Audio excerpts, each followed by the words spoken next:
Mis padres me declararon incapaz de ser adulto en el tribunal y pidieron controlar mis finanzas.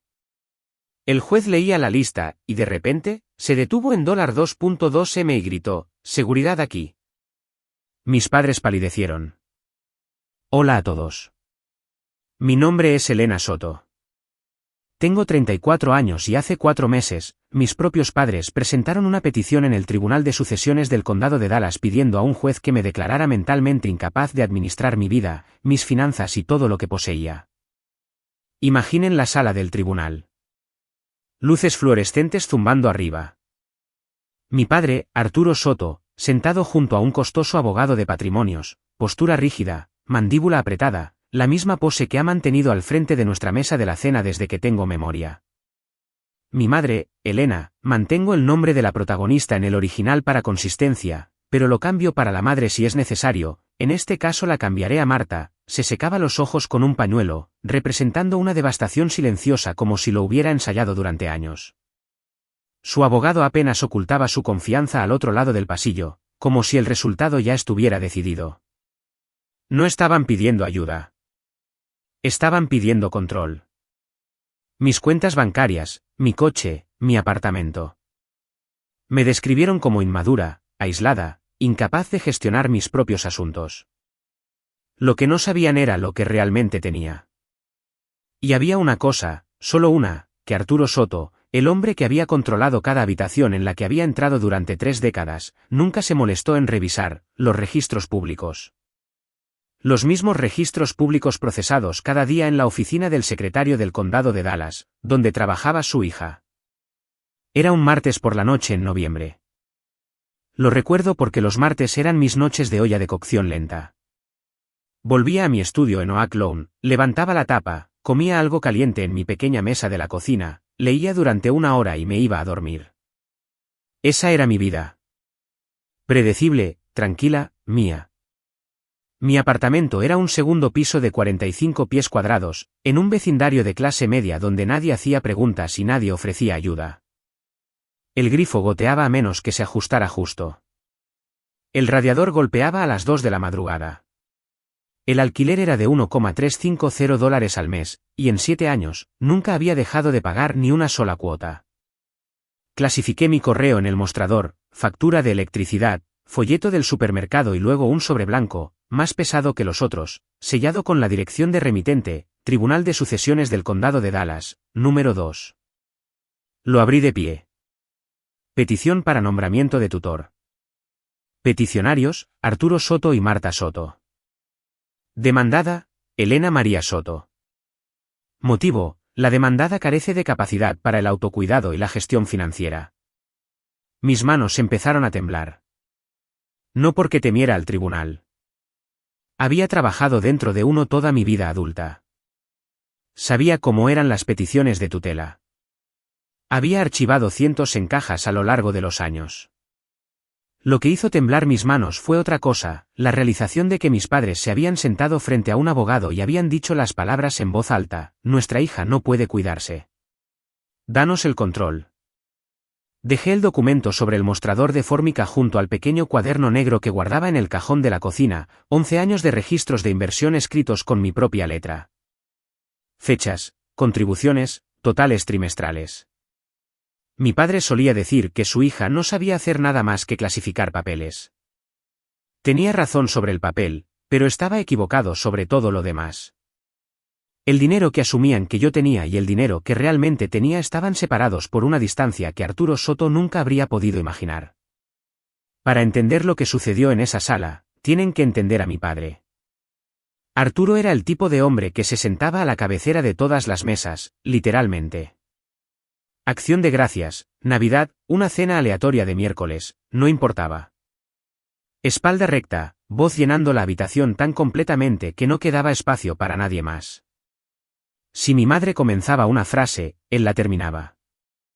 Si yo ofrecía una opinión, agitaba la mano como espantando una mosca. ¿Qué saben las mujeres de eso? Durante más de 20 años, dirigió Linhome Construcción, una empresa contratista de tamaño medio con 15 miembros del equipo y proyectos comerciales en todo el norte de Texas. Llevaba su éxito como armadura, ruidoso, pulido, incuestionable. Una camioneta Lexus plateada brillaba en nuestra entrada de plano. Un Rolex en su muñeca, no exactamente lo que parecía. Una casa de 4 dormitorios que se veía sólida por fuera.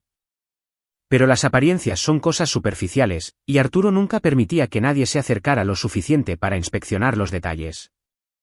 Mi madre, Marta, luchaba de manera diferente. No daba órdenes. Lloraba. Suspiraba.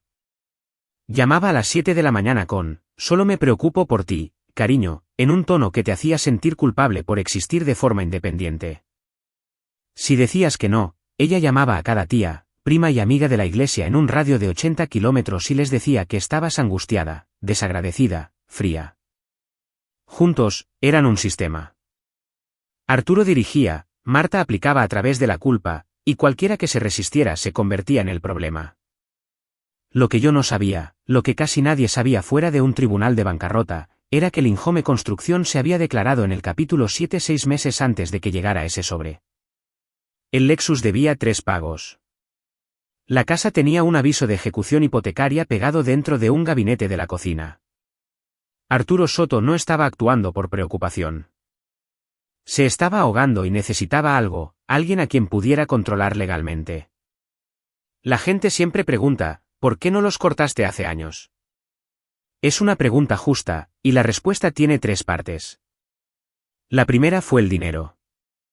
Cuando tenía 22 años, recién graduada con un título en informática y un trabajo en la oficina del secretario del condado de Dallas ganando $31,000 al año, cargaba con $47,000 en préstamos estudiantiles.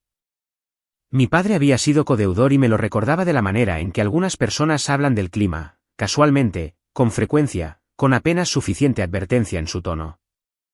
Si te alejas de esta familia, Elena, llamo al banco. ¿Me entiendes? Fui codeudor con una sola llamada. No podía hacer eso realmente. Así no funcionan los préstamos codeudados. Pero yo tenía 22 años y aún no lo sabía. Pagué cada centavo para cuando cumplí 31. Recuerdo hacer clic en confirmar pago final mientras estaba sentada en mi Toyota Corolla 2017 en el estacionamiento de un supermercado. Me quedé allí después y lloré durante 20 minutos, no porque estuviera triste, sino porque por primera vez en 9 años, Arturo Soto no tenía nada mío en sus manos. Simplemente aún no lo sabía. La segunda razón fue mi hermano Noé. 13 años menor que yo. Callado, brillante, el tipo de niño que leía artículos enteros de Wikipedia por diversión y nunca se lo decía a nadie. Todavía vivía bajo el techo de mi padre. Si hubiera cortado el contacto en ese entonces, Arturo lo habría castigado por ello. Habría vaciado el fondo universitario de Noé, amenazado con echarlo, lo habría usado como palanca, o peor, le habría hecho daño solo para recordarme que podía hacerlo. No podía arriesgarme. Noé cumplió 21 años el año pasado. Está en su segundo año en la Universidad de Texas en Austin con una beca por mérito que se ganó por sí mismo. Ya no es un rehén. La tercera razón fue un trozo de papel. Cuando tenía 24 años, firmé un poder limitado que le daba a mi padre autoridad para gestionar una reclamación de seguro menor de mi coche. Parecía inofensivo, temporal. No leí la letra pequeña lo suficientemente bien. Confiaba en él porque era mi padre. Y a los 24, esa palabra todavía significaba algo para mí. Arturo conservó el documento original. 3 años después, lo revoqué formalmente, notariado, archivado, documentado. Pero cuando presentó su petición de tutela ante el tribunal, adjuntó el poder original como si aún fuera válido, como si le hubiera entregado el control voluntariamente una vez y pudiera necesitar hacerlo de nuevo. Nunca mencionó la revocación. La ocultó. La tergiversó ante el tribunal. Yo no sabía esa parte todavía. No hasta el descubrimiento. Cuando trabajas en los archivos, aprendes algo que la mayoría de la gente no entiende: el momento en que abres un archivo importa tanto como lo que hay dentro. No corté lazos de inmediato. Esperé. Me preparé. Y cuando las 3 cadenas se rompieron, los préstamos estudiantiles pagados, Noé financieramente independiente, el poder revocado legalmente, Arturo perdió toda palanca que tenía sobre mí.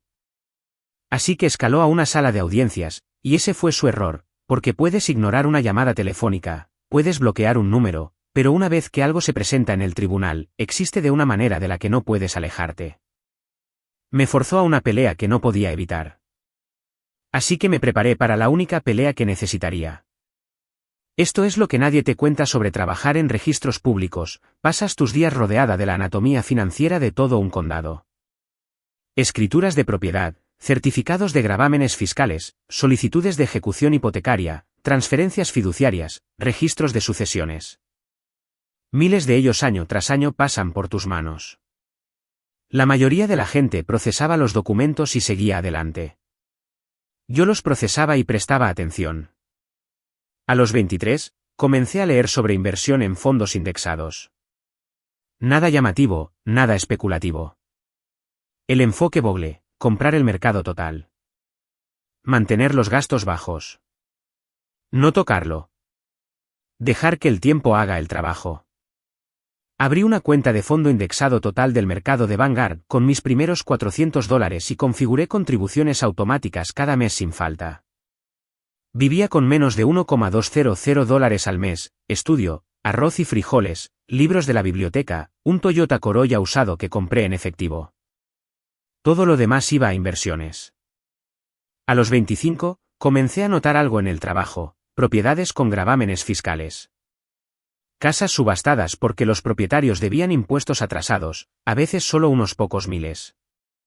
Una tarde durante el almuerzo, vi una casa de 2 dormitorios en Irving listada por $23,000 en una subasta fiscal. Valor tasado, más de $110,000. Hice los cálculos en una servilleta, y luego la compré.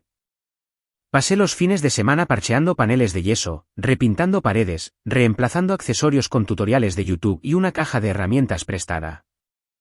6 meses después, la alquilé por $1,500 al mes. Los inquilinos la mantuvieron más limpia de lo que yo jamás lo hice. Luego compré otra. Luego una tercera. Mi colega Susana Vidal tenía 63 años, una contadora pública certificada jubilada que afirmaba que la jubilación era aburrida y muy exagerada. Trabajaba a tiempo parcial en la oficina del secretario del condado de Dallas porque, en sus palabras, alguien tiene que mantener honesta a esta gente. En algún momento, se convirtió en más que una compañera de trabajo. Se convirtió en una mentora y, si soy honesta, en algo parecido a un ángel guardián. Susana me enseñó a leer estados financieros como un cirujano estudia una resonancia magnética, lento, preciso, buscando lo que la mayoría de la gente pasa por alto.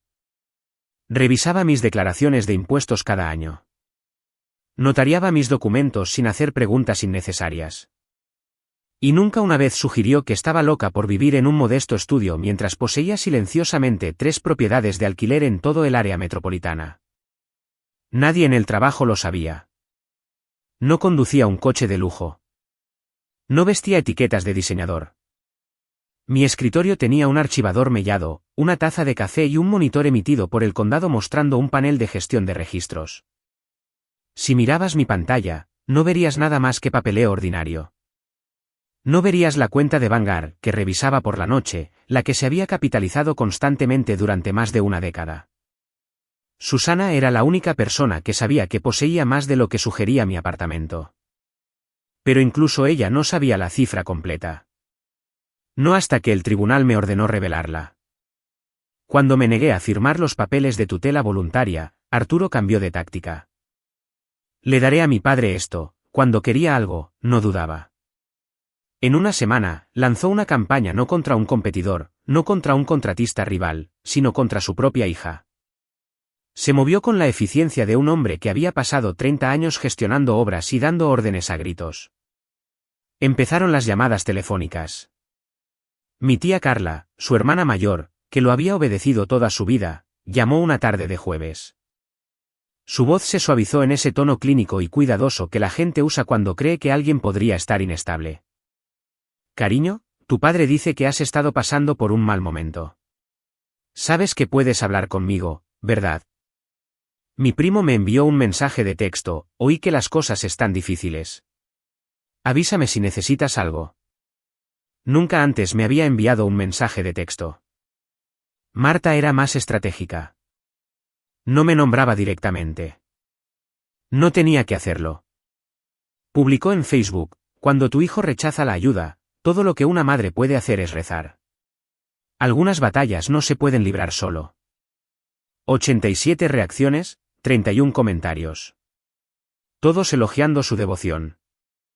Mientras tanto, mi teléfono zumbaba sin parar, 14 llamadas perdidas en un día. Algunas conocidas, otras no. Arturo no solo estaba hablando. Estaba construyendo una narrativa. Elena está inestable. Elena está aislada. Elena necesita intervención. Estaba sentando las bases para los testigos. A altas horas de la noche, empezaron sus mensajes de texto: ¿crees que eres más lista que tu padre? Una mujer sin marido, sin familia, viviendo en una caja. Te arrepentirás de esto, Elena. No los borré. Hice capturas de pantalla de cada mensaje, con fecha y hora, las guardé en una unidad flash etiquetada como Ali y la encerré en el cajón de mi escritorio en el trabajo. Luego sucedió algo más silencioso. La tía Carla llamó de nuevo. Esta vez, su preocupación sonaba ensayada. Tu padre mencionó que podrías estar lidiando con depresión grave. Solo quiere asegurarse de que estés recibiendo ayuda. Ahí fue cuando me di cuenta de que Arturo no solo estaba llamando a parientes, los estaba guionizando. Y entonces el tribunal hizo algo que él no esperaba. Como parte del proceso estándar de tutela de Texas, el juez ordenó a ambas partes presentar una divulgación financiera completa, un inventario completo de activos, pasivos, ingresos y gastos. Rutinario, procesal, el tipo de papeleo que la mayoría de la gente teme. Para mí, fue una invitación. Me senté en la mesa de mi cocina en Oaklawn y leí la orden 2 veces. Luego, por primera vez en mucho tiempo, sonreí. No una sonrisa sarcástica, no una defensiva, una real. Querían que el tribunal examinara mis finanzas. Bien, que el tribunal examine mis finanzas. Saqué el cuaderno Moleskine negro de mi cajón. Su lomo agrietado por 11 años de uso. Cada página llena con letra cuidada, fechas, precios de compra, saldos de cuentas, ingresos por alquiler, totales trimestrales de Vanguard. A las 8:30 esa noche, llamé a Susana. Respondió al segundo tono. Siempre lo hacía. 30 años en contabilidad la habían entrenado para nunca dejar sonar un teléfono 4 veces. Susana, necesito tu ayuda, dije. Necesito convertir todo esto en una declaración formal para el tribunal. Todo. Hubo una pausa. Todo. Repitió ella. Todo. Otra pausa. Este va a ser un documento del infierno. Lo sé.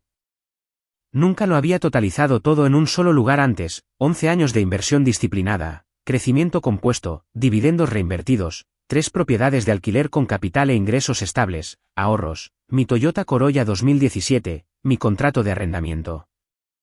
3 días después, estábamos sentados en la mesa de la cocina de Susana, mirando la cifra final de la hoja de cálculo. Se quitó las gafas de lectura lentamente y las dejó. Tu padre no tiene ni idea, ¿verdad? No, dije en voz baja. No la tiene. Y sinceramente, yo también me sentí un poco aturdida. Había estado tan enfocada en el sistema: ahorrar, invertir, mantener, repetir, que nunca me había tomado un respiro para ver la escala completa. La riqueza crece silenciosamente como raíces que empujan el hormigón en la oscuridad, invisible, desapercibida, hasta que un día desplaza el suelo bajo tus pies. Mientras yo compilaba la verdad, Arturo estaba construyendo algo más: una mentira. A través del proceso de descubrimiento, donde ambas partes intercambian pruebas antes de la audiencia, recibí copias de lo que su abogado había presentado al tribunal en nombre de mis padres. Su nombre era Daniel Castro, 50 años, impecablemente vestido, especializado en litigios de tutela y sucesiones. Se había labrado una reputación en el condado de Dallas por ganar 12 casos de tutela consecutivos, la mayoría involucrando clientes de edad avanzada cuyas familias querían el control de sus patrimonios. Trajes a medida, un bolígrafo Montblanc, la tranquila seguridad de un hombre que nunca había sido tomado por sorpresa en una sala de audiencias. Cobraba $400 la hora y se le pagaba con dinero prestado, dinero que no tenía, apostando a que una vez que obtuviera el control de mis activos, recuperaría cada dólar multiplicado por 10. El paquete que Castro presentó contenía 3 pruebas. Primero, una declaración jurada firmada por Arturo y Marta afirmando que yo vivía aislada, rechazaba el contacto social y demostraba una incapacidad para gestionar las responsabilidades básicas de un adulto. Era ficción vestida de terminología legal, notariada, pulida, entregada sin dudar. Segundo, cartas de mi tía Carla y un antiguo vecino, Miguel Rivas. La carta de Carla era emocional y vaga. La de Miguel era casi vergonzosa.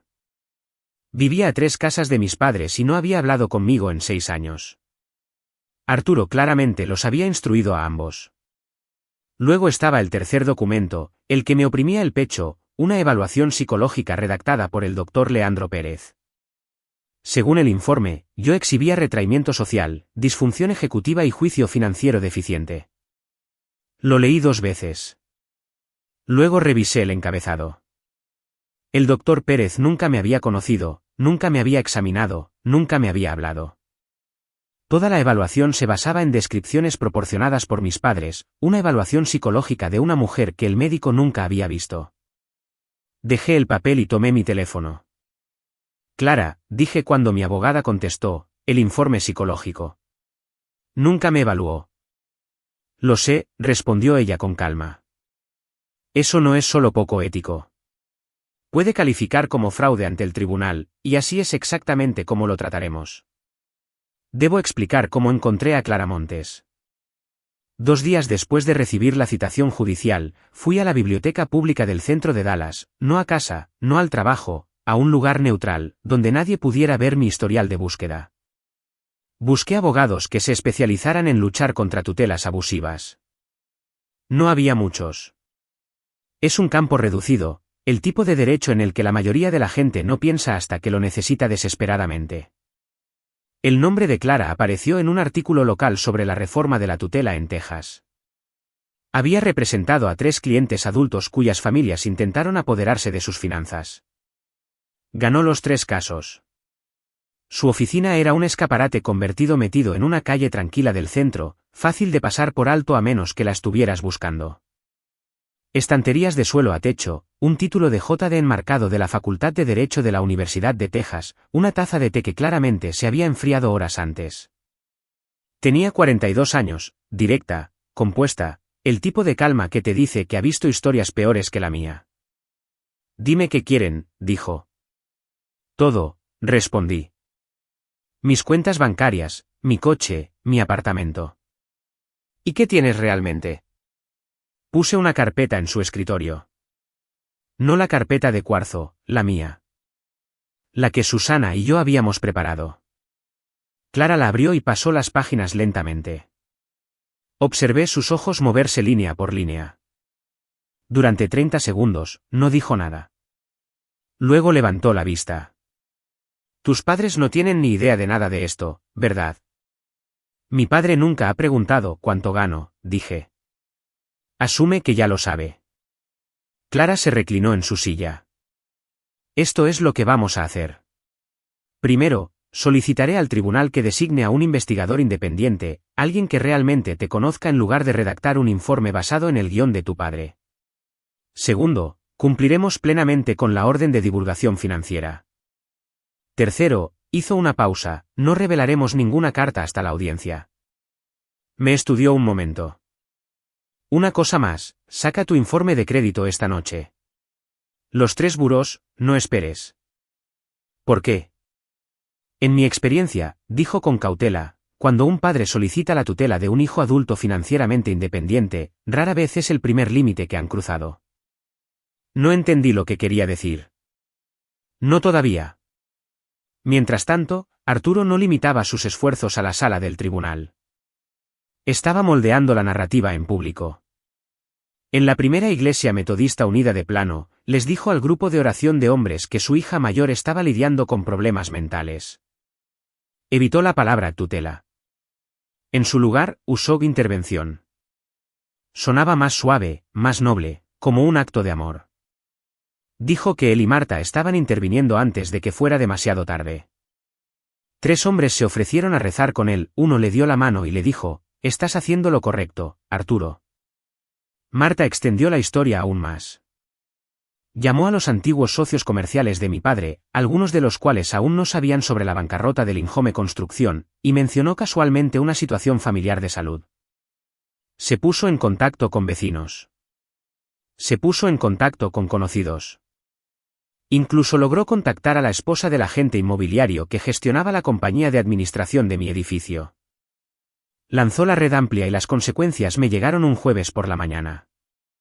Estaba en mi escritorio procesando un lote de transferencias de propiedad cuando mi supervisora se me acercó en silencio y me preguntó si podíamos ir a la sala de conferencias un momento. Su tono era amable. Mi supervisora cerró la puerta de la sala de conferencias suavemente antes de hablar. Recibí una llamada, dijo.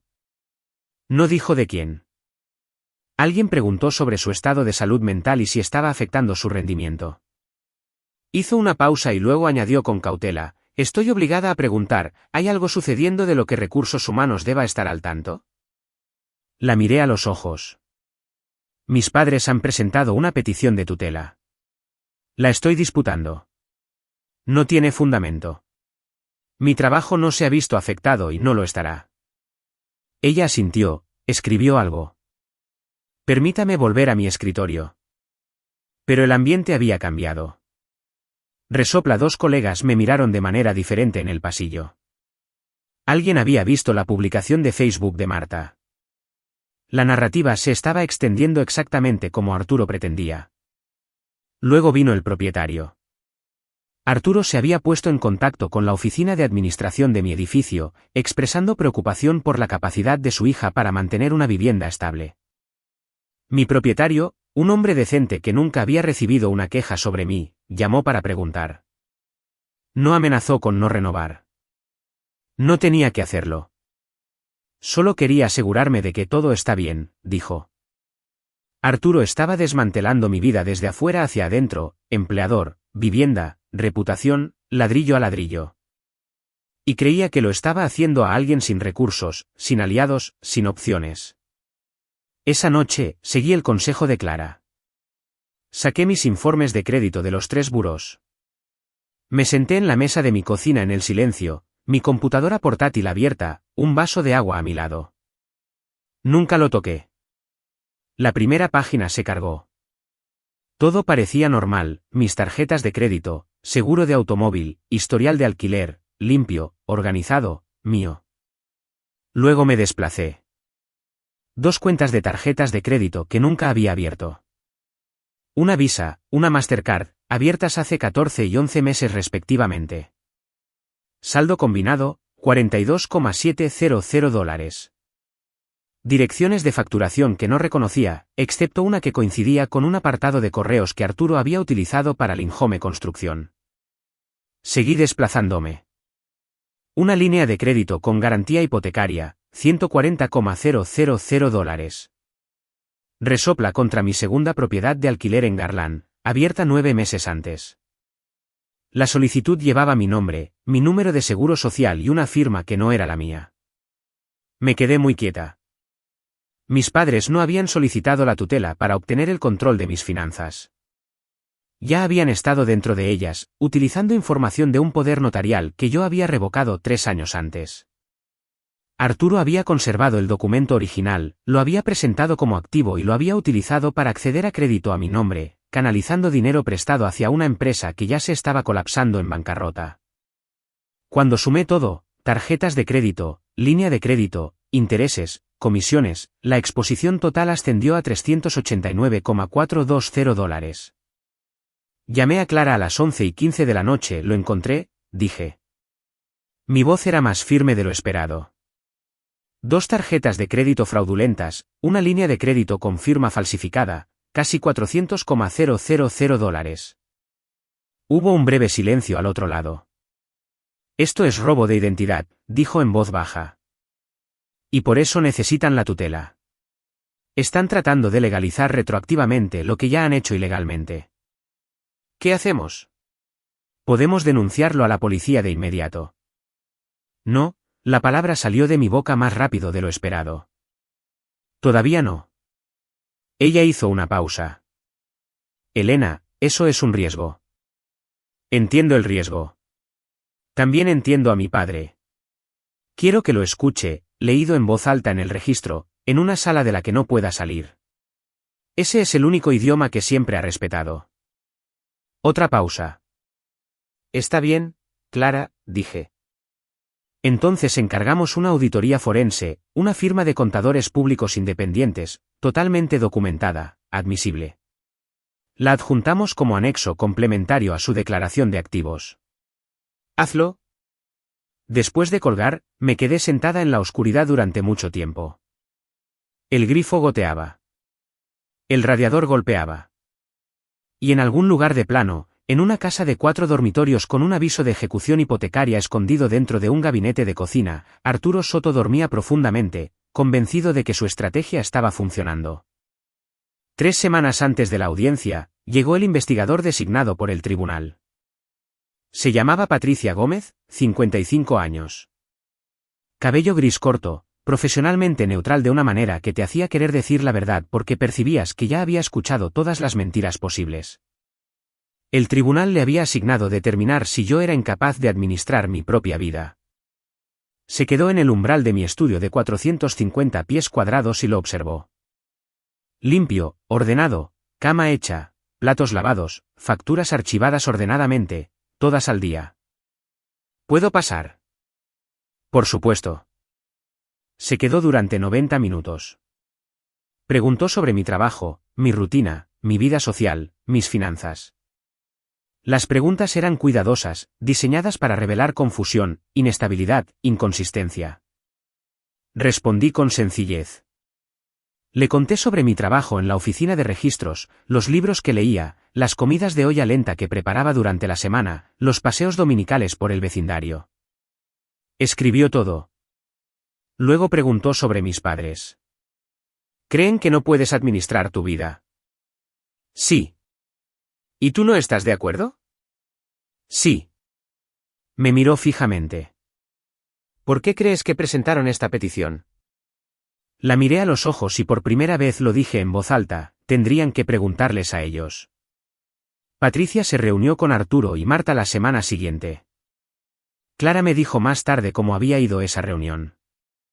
Arturo había dominado la conversación, interrumpiendo a Marta más de una vez, inclinándose hacia adelante, voz tensa con irritación visible. Tiene 34 años, había dicho, golpeando la mesa con un dedo. Viviendo en una caja. Sin marido, sin hijos, sin futuro. ¿Eso es normal para ti? Marta, por supuesto, lloró. Siempre lo hacía. El informe de Patricia se presentaría antes de la audiencia. No sabía lo que había escrito, pero cuando salió de mi apartamento, se detuvo en la puerta, miró mi estantería, 3 filas profundas, mitad finanzas, mitad literatura, y luego me miró de nuevo con una expresión que no pude descifrar del todo. Gracias, Elena, dijo en voz baja. Tengo lo que necesito. Y me dedicó la sonrisa más tenue. 3 días antes de la audiencia, a las 11:47 de la noche, mi teléfono se iluminó en la mesita de noche. Papá. Casi dejó que dejara de sonar, pero algo en mí, la parte que había estado esperando 11 años para este momento, contestó. ¿Elena? Su voz era baja, controlada, el tono que usaba cuando quería autoridad sin volumen. Necesitas retirar tu objeción. Firma la tutela voluntaria. Tu madre está enferma por esto. Estoy cargando con deudas que no puedes imaginar. Eres nuestra hija. Tienes obligaciones. Ya dije que no, respondí. Lo diré de nuevo en el tribunal. Hubo una grieta en su compostura. ¿Crees que puedes desafiarme frente a un juez? ¿Crees que alguien se pondrá de tu lado? Eres una mujer que clasifica papeles en una oficina del gobierno, Elena. Eso es todo lo que has sido. Dejé que el silencio se extendiera. 2 segundos. 3. Verás lo que puede hacer una mujer que clasifica papeles. Buenas noches, papá. Colgué. En mi mesa de cocina, la declaración completa esperaba. 40 páginas con pestañas amarillas, cada número verificado, cada documento notariado. Clara había confirmado que la auditoría forense estaba terminada. La firma de contadores independientes había rastreado cada transacción no autorizada, documentado la firma falsificada de la línea de crédito, identificado las solicitudes de tarjetas de crédito fraudulentas, conectándolas directamente con Arturo y Marta Soto. Todo estaba listo.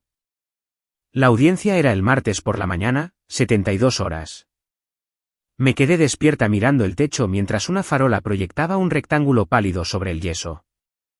No tenía miedo, no como lo tuve a los 22 años, mirando un préstamo codeudado como una cadena alrededor de mi tobillo. Esto era diferente. Esto era la quietud antes de algo irreversible. 3 días. 3 días y terminaría. De una forma u otra. Si alguna vez se han acostado despiertos por la noche sabiendo que las personas que se suponía que debían protegerlos son las que amenazan con desmantelar su vida, entonces entienden esta parte. Ahora, déjenme llevarlos al martes. Martes, 8:45 de la mañana. Tribunal de Sucesiones del Condado de Dallas, número 2.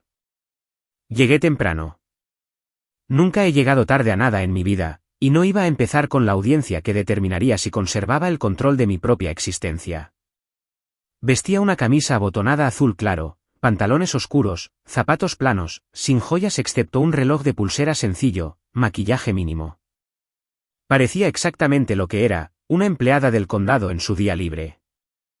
Nada llamativo, nada defensivo.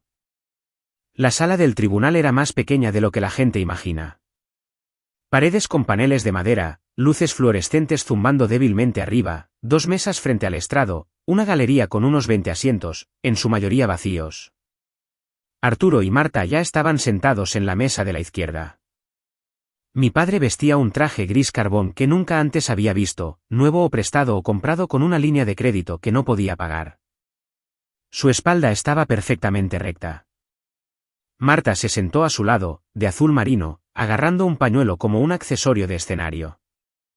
Entre ellos estaba Daniel Castro, portátil abierto, bolígrafo Montblanc destapado, gemelos plateados capturando la luz. Parecía un hombre que ya había redactado su argumento final. Detrás de ellos, la tía Carla estaba sentada en la primera fila, manos cruzadas. Miguel Rivas se movía incómodo a su lado. Caminé hacia la mesa del lado derecho y me senté junto a Clara Montes. Clara llevaba un blazer oscuro, sin accesorios, su maletín cerrado. No miró hacia el otro lado. No necesitaba hacerlo. Sobre nuestra mesa descansaba una carpeta de plástico transparente, 40 páginas, pestañas amarillas. Levanté la vista brevemente. Los dedos de Arturo estaban golpeando la mesa. Lento, rítmico, un hábito de mi infancia. Siempre hacía eso cuando se sentía seguro, cuando creía que el resultado ya estaba decidido. Había observado esos dedos golpear durante 34 años. El ujier llamó a la sala a orden. El juez Ramón Castillo tomó asiento. 57 años, cabello plateado, conocido por 2 cosas, justicia y tolerancia cero con el tiempo perdido. En el asunto de Soto contra Soto, petición de nombramiento de tutor, anunció el secretario. Había comenzado. Daniel Castro se puso de pie primero. Se abotonó la chaqueta con facilidad practicada y se acercó al podio. Su señoría, comenzó, voz medida y compuesta. Estamos aquí hoy por genuina preocupación por el bienestar de Elena Soto, de 34 años. La señora Soto vive sola en un apartamento estudio. Mantiene un compromiso social mínimo, gana un ingreso modesto como analista de registros y durante un periodo sostenido ha demostrado una incapacidad para establecer o mantener el tipo de estabilidad personal y profesional que refleja un juicio sólido y autosuficiencia. Hizo una pausa deliberada. Sus padres, Arturo y Marta Soto, no están aquí como adversarios, dijo con fluidez. Están aquí como padres, padres preocupados. Han visto a su hija retirarse de la familia, de la comunidad, de las oportunidades. Creen sinceramente que la tutela es la intervención más compasiva disponible. ¿Compasión? Esa fue la palabra que eligió. Presentó la declaración jurada. La declaración de Arturo fue clínica, mesurada, Un retrato de preocupación paterna estoica. La de Marta fue emocional y temblorosa, llena de frases como «temo por su seguridad» y la impotencia de una madre. Luego vinieron las cartas de la tía Carla y Miguel Rivas. Simplemente estamos preocupados por ella. Se mantiene reservada. No es normal. Castro levantó el informe del doctor Leandro Pérez con ambas manos para que el juez pudiera ver el encabezado oficial. Una evaluación psicológica con licencia, su señoría, que concluye que la señora Soto exhibe marcadores consistentes con función ejecutiva deteriorada y capacidad disminuida para la gestión financiera independiente. Marta se secó los ojos a la señal.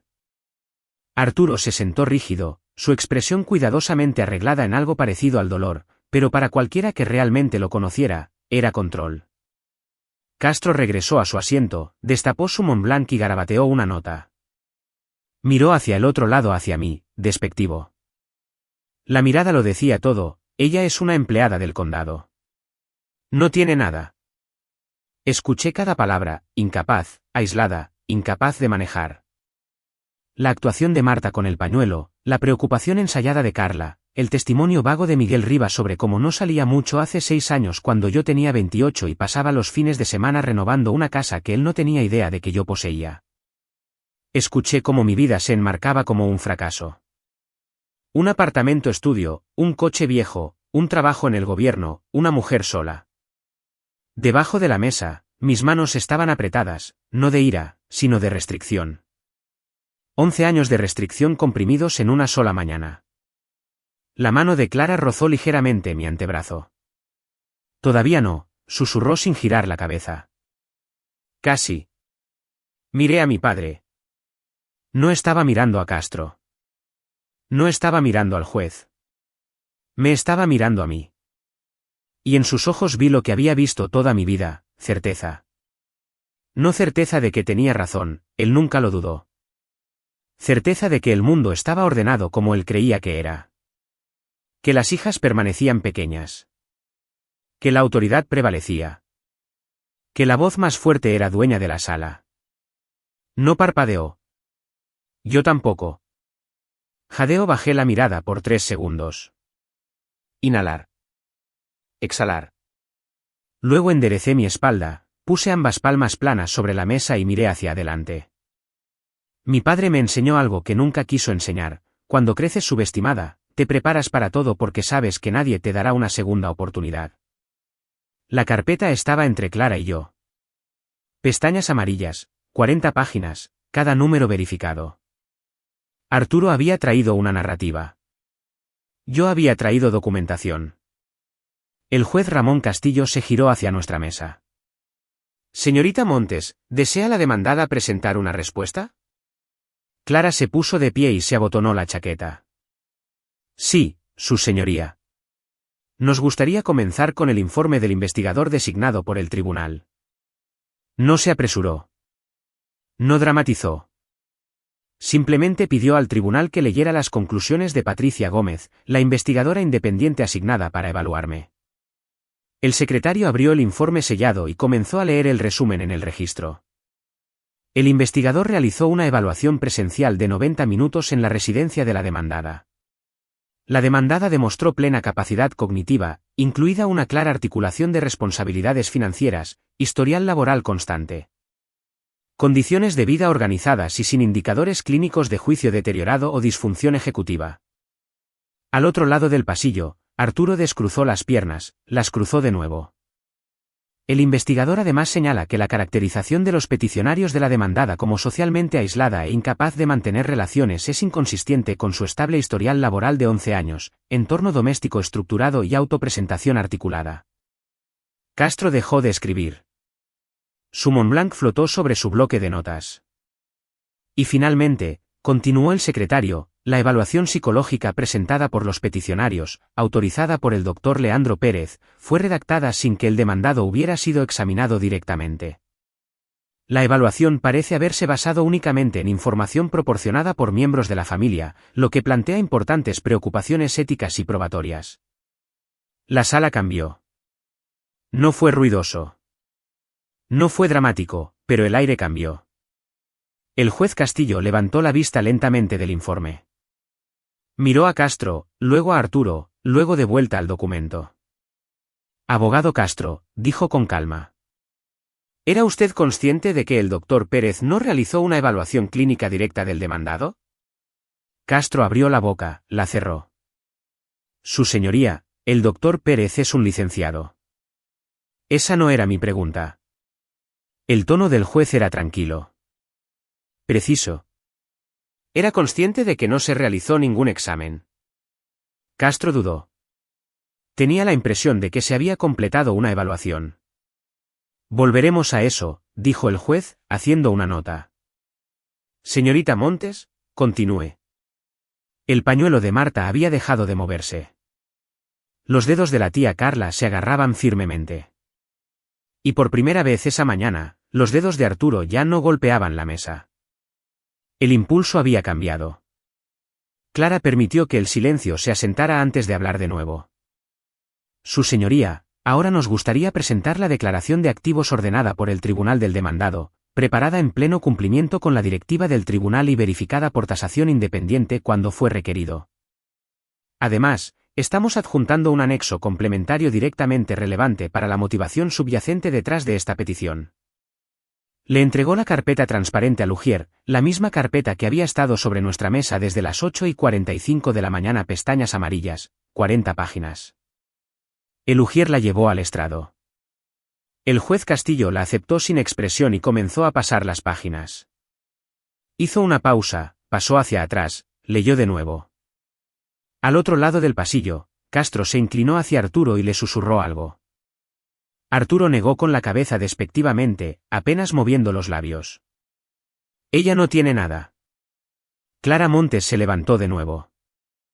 Su señoría, respetuosamente solicitamos que el tribunal haga que se lea en el registro el inventario de activos, como es costumbre en los procedimientos de tutela contenciosos. El juez Castillo dio un breve asentimiento. ¿Proceda? El ujier, un hombre de unos 50 años con un barítono firme que hacía que cada frase sonara definitiva, abrió la carpeta en la primera pestaña amarilla.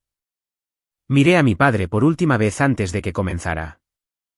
Estaba reclinado en su silla, piernas cruzadas, una mano descansando casualmente sobre la mesa, compuesto, seguro, todavía seguro. En su mente, esto era procesal, un resumen financiero rutinario de una mujer de 34 años que vivía en un apartamento estudio y conducía un viejo Toyota Corolla. Estaba a punto de descubrir cuán incompleta era esa imagen. El ujier se aclaró la garganta. Pero antes de que les cuente lo que leyó, necesito llevarlos a la noche anterior a la audiencia. 9:43 de la noche. Mi teléfono sonó. No Arturo, no Marta. Un número de Austin. Noé. Su voz era baja, controlada, la forma en que suena cuando intenta concentrarse para estudiar. Sé lo de mañana, dijo. Compré un billete de autobús. Estaré allí a las 8. No tienes que hacerlo. Sí, tengo que hacerlo. Podía escuchar el pasillo del dormitorio detrás de él. Música a través de una pared. Risas a lo lejos. Elena. Escuché a papá la semana pasada. Estaba en el garaje con la puerta medio abierta. Pensó que estaba solo. Mi pecho se oprimió. Dijo, estas son sus palabras, probablemente tenga ahorrados 30 o 40.000. Eso cubrirá unos meses. Una vez que pase la tutela, vendo su coche, me encargo del alquiler, reestructuro todo. La voz de Noé se agudizó. No usó tu nombre, dijo. ¿La chica? Y luego le dijo a su abogado, solo consígueme la firma. Ella no se resistirá. No tiene fuerza de voluntad. Puse mi palma plana contra la mesa de la cocina. Y hay más, dijo Noé. Lo grabé. Todo. 18 minutos. Me quedé inmóvil. Revisé. Continuó rápidamente. Texas es un estado de consentimiento de una sola parte. Yo estaba presente. Es legal. Por primera vez en meses, la presión en mi pecho cambió. No estaba sola. Me has estado protegiendo desde que tenía 7 años, dijo. Tengo 21 ahora. Es mi turno. 6:15 de la mañana, el día de la audiencia. Luz gris filtrándose por la ventana del baño. Resopla, me paré frente al espejo abotonándome la camisa. Sin discurso, sin momento dramático, solo una mujer vistiéndose para el día más importante de su vida adulta. Mi teléfono vibró. Clara, dije. Orden de operaciones, dijo inmediatamente. Pura gestión. Primero, el informe de Patricia Gómez. Establecer competencia. Socavar la evaluación psicológica. Segundo, el inventario de activos. Demostrar independencia financiera a largo plazo. Tercero, hizo una pausa, la auditoría forense, robo de identidad, línea de crédito falsificada, tarjetas de crédito fraudulentas. Eso es lo que no están esperando. Bueno, eso es lo que nadie está esperando. Cuando eso entre en el registro, continuó, tú haz una cosa, quédate sentada. Quédate en silencio. Deja que los documentos hablen. Casi sonreí. He dejado que los documentos hablen toda mi carrera. Una breve pausa. Pude escuchar el matiz de aprobación en su voz. Bien. Una cosa más. Tu hermano viene en autobús. Si lo necesitamos, la grabación respalda el motivo. Un padre que busca controlar las finanzas de su hija para cubrir sus propias deudas no es preocupación. Es explotación.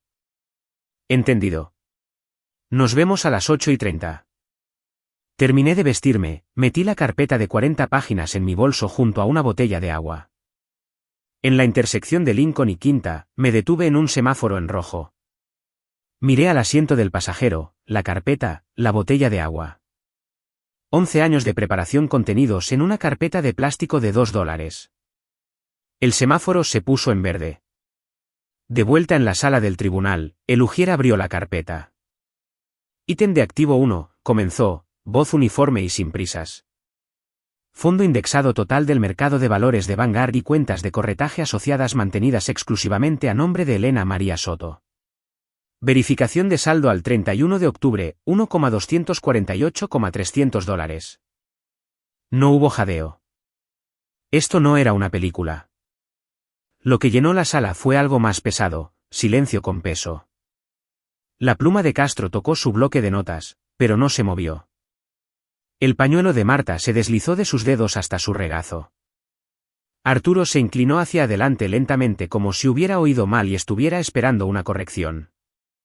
El juez Castillo miró la página, luego a mí, luego a Arturo, y de nuevo a la página. Su postura cambió casi imperceptiblemente. El sutil enderezamiento de un juez que se da cuenta de que el caso ante él no es el caso que le presentaron. Arturo se giró hacia Castro. No susurró. Nunca aprendió a hacerlo. Eso no está bien, dijo bruscamente. Hay un error. ¿Dónde? Ella trabaja en registros. Compruebe el número. Eso no puede ser correcto. Castro no comprobó el número. Miró fijamente el documento en la mano del juez. Por primera vez esa mañana, su bolígrafo Montblanc se mantuvo a mi lado. Clara permaneció perfectamente quieta. Yo permanecí perfectamente quieta. Habíamos acordado, sin reacción. Deja que los números hablen. El ujier miró hacia el estrado. El juez Castillo dio un pequeño asentimiento. ¿Continúe? El ujier pasó la página. Ítem de activo 2. 3 propiedades residenciales de alquiler mantenidas exclusivamente a nombre de Elena María Soto. Leyó cada una cuidadosamente. Direcciones, fechas de compra, valores tasados, cada uno verificado por un tasador independiente. Una residencia de 2 dormitorios en Irving, Texas, adquirida en una subasta de gravamen fiscal hace 11 años por $23,000. Valor tasado actual, $185,000. Arturo no se movió. Una propiedad de 3 dormitorios en Garland, Texas, comprada hace 5 años por $61,000. Valor tasado actual, $340,000. La mandíbula de Castro se tensó. Un dúplex en Arlington, Texas, Comprado hace 3 años por $92,000. Valor tasado actual, $365,000. El ujier hizo una breve pausa antes de continuar. Valor total tasado de bienes raíces, $975,000. Ingresos anuales combinados por alquiler, $54,000. Castro cerró lentamente su portátil. Puso ambas manos planas sobre la mesa. No estaba mirando a Arturo. No estaba mirando a nadie. Estaba calculando. No matemáticas financieras. Matemáticas profesionales. ¿Qué tan profundo era el agujero, si era sobrevivible? El rostro de Arturo cambió a algo que nunca antes había visto. No ira, no control, algo más parecido al vértigo. ¿Su hija? La que describió como incompetente, la que vivía en una caja, ¿era dueña de 3 propiedades? Él había perdido su casa. Ella poseía 3. Marta ya no lloraba. Estaba mirando la parte posterior de la cabeza de Arturo con una mirada que reconocía al instante, recalibración. Cuando el guión se derrumba, ella escribe uno nuevo. En la galería, la tía Carla estaba perfectamente quieta, manos planas sobre los muslos.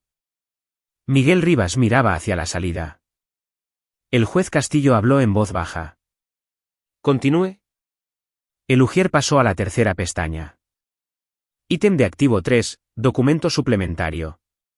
Informe de auditoría forense independiente preparado por Harrow Bidun, contadores públicos certificados. Su voz se mantuvo uniforme. No necesitaba énfasis. Conclusiones. Entre enero del año anterior y septiembre del año actual, Arturo Soto y Marta Soto ejecutaron transacciones financieras no autorizadas por un total de $389,420 utilizando la información de identificación personal de Elena María Soto. Continuó, las transacciones incluyen 2 cuentas de tarjetas de crédito abiertas mediante fraude de identidad. Saldo combinado, $42,700. Una línea de crédito con garantía hipotecaria por un monto de $140,000 obtenida mediante un poder notarial revocado y con una firma falsificada.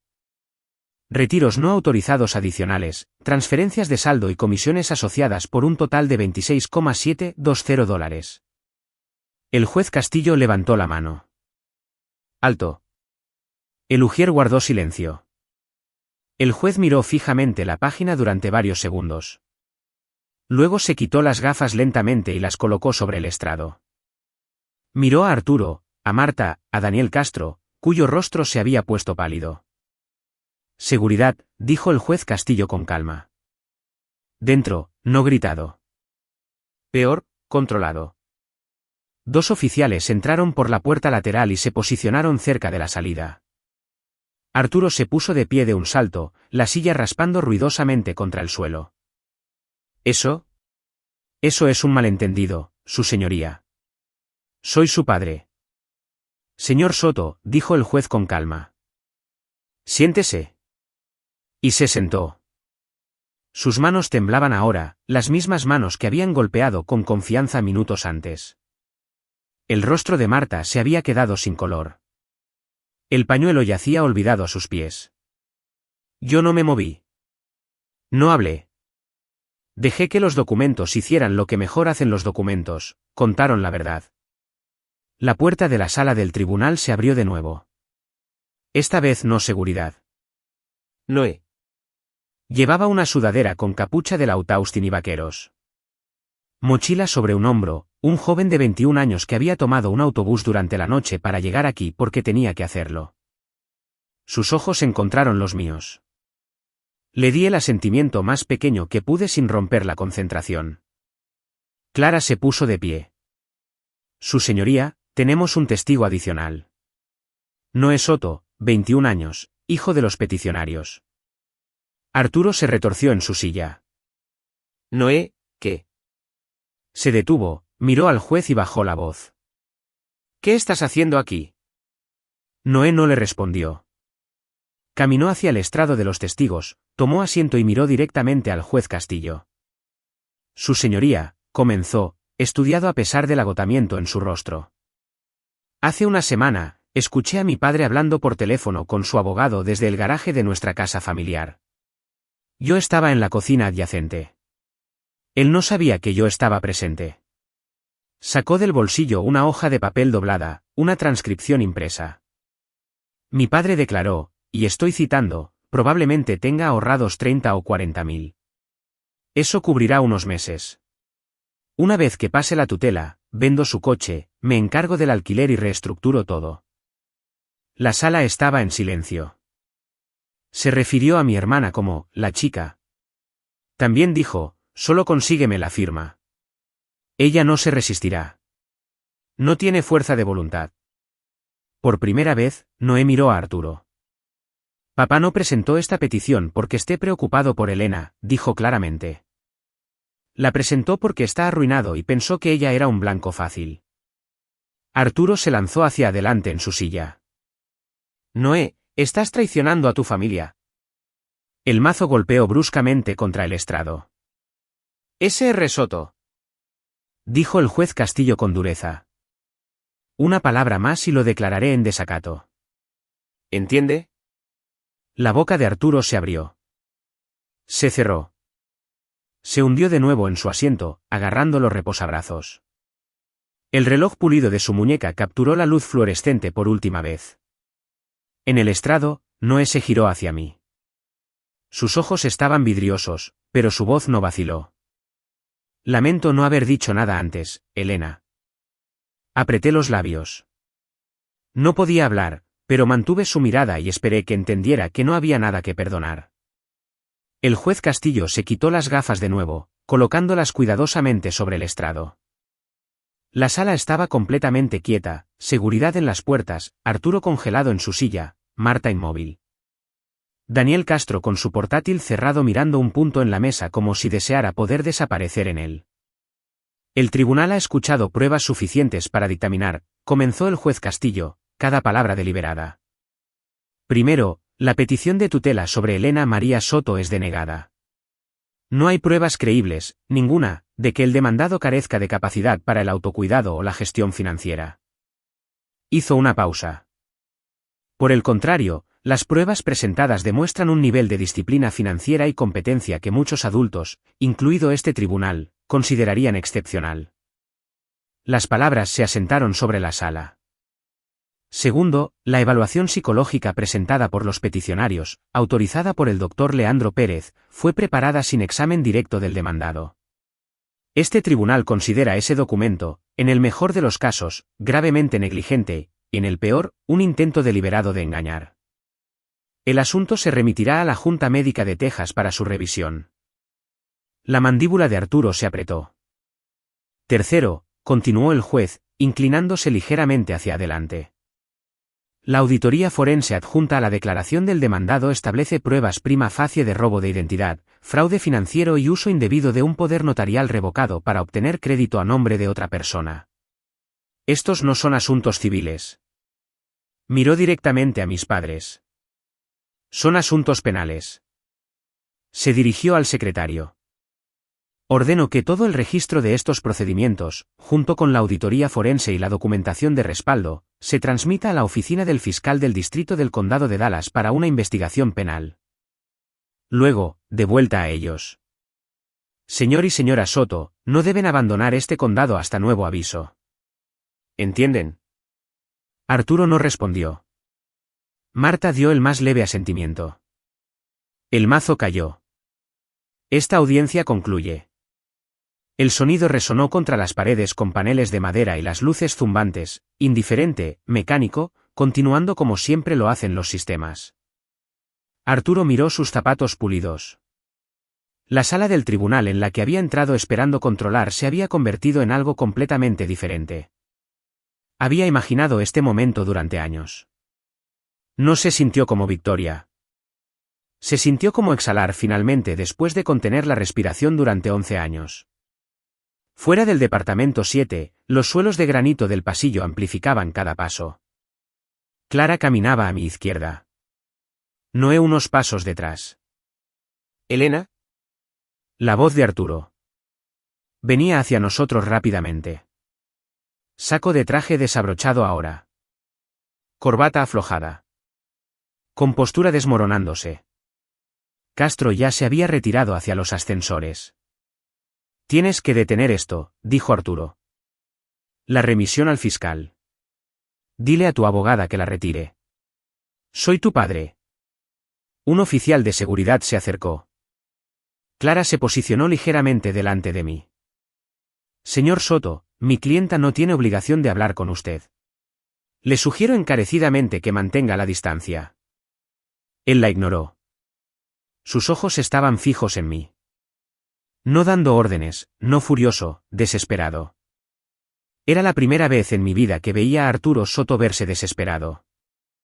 No se sintió satisfactorio. Se sintió agotador. Se giró hacia Noé. Hijo, no entiendes. Te manipularon. Elena, basta. Dijo Noé en voz baja. Nadie me manipuló. Lo hiciste tú. Marta se acercó para agarrar mi brazo. Sus dedos rozaron mi manga. Fríos, temblorosos. Elena, por favor. Lo siento. Lo siento mucho. Me detuve, me giré para enfrentarla y dije la verdad más simple que tenía. Mamá, tu disculpa no borra $389,420 en transacciones no autorizadas a mi nombre. Necesitas un abogado ahora, no a mí. Me di la vuelta hacia las puertas de cristal. Granito bajo mis zapatos. Clara a mi lado, Noé detrás de mí. Luz del sol entrando por la salida como algo abriéndose. No miré hacia atrás. No había nada detrás de mí que necesitara ya. El sistema se movió lentamente al principio, luego todo a la vez. 2 semanas después, la oficina del fiscal del distrito del condado de Dallas abrió formalmente una investigación. Arturo fue acusado de 3 delitos graves: robo de identidad, fraude financiero y presentación de documentos fraudulentos ante el tribunal. Marta fue acusada como cómplice. El doctor Leandro Pérez recibió un aviso de la Junta Médica de Texas de que su licencia estaba bajo revisión por emitir una evaluación clínica sin examen. Su sitio web profesional desapareció al mes siguiente. Daniel Castro no enfrentó cargos penales, pero el Colegio de Abogados Estatal inició una investigación ética sobre si había ejercido la debida diligencia adecuada. Clara me dijo que ese tipo de investigación rara vez terminaba carreras, pero que lo seguiría. La licencia de contratista de Arturo, ya suspendida durante el proceso de bancarrota, fue revocada permanentemente una vez que se presentaron los cargos por delitos graves. Incluso si prevalecía penalmente, la Junta de Licencias tenía sus propios estándares. Una acusación de fraude los superaba. La línea de crédito se cerró, las tarjetas de crédito se cancelaron, las solicitudes falsificadas se invalidaron, cada cargo no autorizado fue revertido. Mi informe de crédito fue corregido línea por línea, como frotar grafitis de una pared que alguien más había vandalizado. El total robado, $389,420. Cada dólar fue documentado. Cada dólar fue ordenado a ser devuelto. Más tarde, la gente preguntó si presioné para obtener la máxima pena. No lo hice. No pedí daños punitivos. No busqué entrevistas. No quería titulares. Pedí 2 cosas: la devolución de lo que fue tomado y la eliminación de cada marca fraudulenta de mi historial financiero. Eso fue suficiente. No necesitaba venganza. Necesitaba recuperar mi nombre. Limpio, intacto y mío. La semana en que el fiscal del distrito presentó los cargos, Clara obtuvo una orden de restricción. Sin audiencia. El juez Castillo revisó el registro y la firmó el mismo día. 500 pies. Sin contacto directo, sin contacto indirecto, sin mensajes a través de nadie más. Una línea clara en lenguaje legal. Cambié las cerraduras, cambié mi número, puse un congelamiento de crédito con los 3 burós. Nadie volverá a abrir nada a mi nombre sin mi autorización verificada en persona. El lunes siguiente a las 7:58 de la mañana, volví a entrar en la oficina del secretario del condado de Dallas. Mismo escritorio, misma taza mellada, mismas luces fluorescentes. Susana Vidal ya estaba allí. En lugar de su habitual asentimiento, puso un pequeño espresso en mi escritorio. Leí sobre la audiencia, dijo. No pidió detalles. Después de una guerra, lo que le ofreces a alguien es normalidad. ¿Estás bien? Por primera vez en mucho tiempo, dije. Ella asintió y volvió a su trabajo. Yo también. Transferencias de propiedad, gravámenes fiscales, presentaciones fiduciarias. El condado siguió moviéndose. Una orden de restricción no es un castigo. Es un límite. Dice, esta es la línea. Te pusiste al otro lado de ella. No tracé esa línea por odio. La tracé porque finalmente entendí algo simple: el amor sin límites no es amor, es acceso. El sábado después de la audiencia, Noé vino a ver mi apartamento por primera vez. Se quedó en el umbral de mi estudio de 450 pies cuadrados, mochila sobre un hombro, mirando a su alrededor como si hubiera calculado mal la realidad. ¿Vives aquí? Eres dueña de 3 propiedades. El alquiler es razonable, dije. Él se rió. Una risa real, no la risa cuidadosa que usaba creciendo bajo Arturo. Se sentó en el suelo porque solo había una silla. Lo siento, dijo en voz baja. Debí haber dicho algo antes. Esa no era tu pelea. Hice que fuera mi pelea. Y le dije que eso fue valiente. Pidieron pizza, comieron en el suelo, platos de papel, agua del grifo, ventana abierta, el tráfico de la tarde colándose. ¿Elena? Sí. Me enseñarás sobre inversiones. Lo miré. 21 años, agotado, decidido. Paso 1, abre una cuenta en Vanguard. Paso 2, nunca le digas a papá. Él sonrió. Yo también. Y por primera vez en años, el estudio no se sintió pequeño. Se sintió correcto. 6 meses después, Arturo aceptó un acuerdo de culpabilidad, 2 años de libertad condicional, 200 horas de servicio comunitario, restitución total de $389,420 en pagos estructurados. Marta recibió libertad condicional con crédito por cooperación. Ninguno fue a prisión. El sistema los manejó de la manera en que maneja a los infractores no violentos primerizos, firmemente, sin espectáculo. La casa de plano fue ejecutada y subastada. Se mudaron a 50 kilómetros de distancia a un apartamento de un dormitorio. Lo sé porque Noé lo mencionó una vez, y luego cambió de tema.